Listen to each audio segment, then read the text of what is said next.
کیا کرتا ہے۔ شاہ ولی اللہ محدث دہلوی رحمۃ اللہ علیہ فرماتے ہیں میں نے خواب کے اندر دیکھا میرے نبی کی مجھے زیارت ہو گئی اور آقا علیہ السلام نے فرمایا کہ ولی اللہ میں تیرے سے بڑا خوش ہوں کہ تو نے ساری زندگی میرے فرامین میرے ارشادوں کو دنیا میں پھیلانے کے لیے اپنی زندگی وقف کر رکھی ہے، اس لیے میں تیرے سے بڑا خوش ہو گیا ہوں۔ فرماتے ہیں کہ آقا علیہ السلام نے خواب ہی کے اندر اپنی زلفوں کے چند بال مبارک مجھے عطا کر دیے۔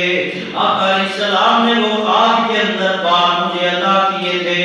صبح جب میری آنکھ کھلی میں نے تکیے کو ہٹایا اپنی چیزیں نیچے سے اٹھانے کے لیے، مسواک اٹھانے کے لیے، کنگھی اٹھانے کے لیے، اس لیے کہ میرے اور آپ کے پیغمبر علیہ السلام کی عادت طیبہ تھی مسواک، کنگھی اور اس طرح کی دیگر ضروریات کی چیزیں اپنے سرہانے رکھ کے احرام فرمایا کرتے تھے۔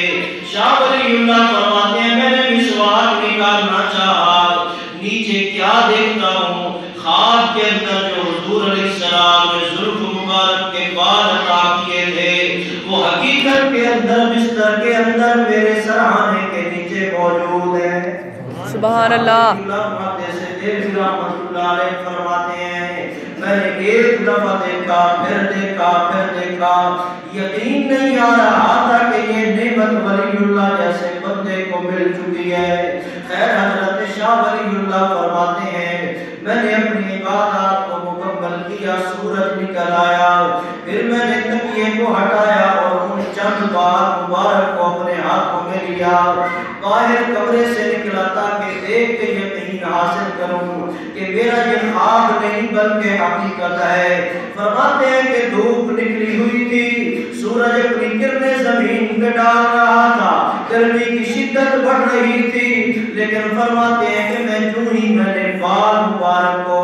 یوں دھوپ کے اندر فضا کے اندر لہرایا۔ رب کعبہ کی قسم ہے ہر جگہ پہ دھوپ تھی لیکن بالوں کے اوپر سے اللہ نے دھوپ کو ہٹا دیا۔ سبحان اللہ۔ شاہ ولی اللہ محدث دہلوی رحمۃ اللہ علیہ فرماتے ہیں مجھے پھر جو ہے تجسس ہوا کہ یہ کیا ماجرا ہے، میں پھر بالوں کو اندر لے کے آ گیا،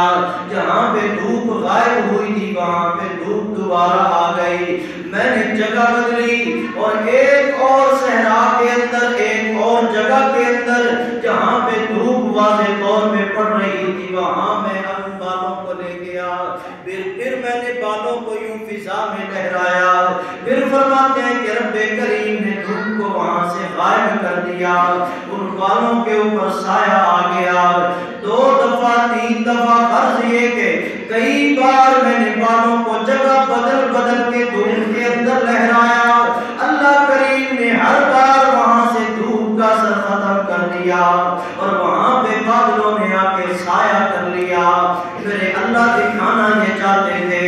یہ میرے اس نبی کی زلفیں ہیں، یہ میرے اس نبی کے بال مبارک ہیں جو دنیا میں دھوپ کے اندر نکلا کرتا تھا تو میں اللہ کریم ان کے اوپر بادلوں کا سایہ کر دیا کرتا تھا۔ آج اس کے جسم کے جو بھی عضو اور اجزاء جہاں بھی موجود ہوں گے جیسے دنیا میں ان کا معجزہ ہوتا تھا، آج بھی ان کے جسم کا ہر عضو ہر جزو میرے نبی سے نسبت رکھنے والی ہر چیز اپنی اپنی جگہ پہ میرے نبی کا معجزہ بن کے چمکتی رہے گی۔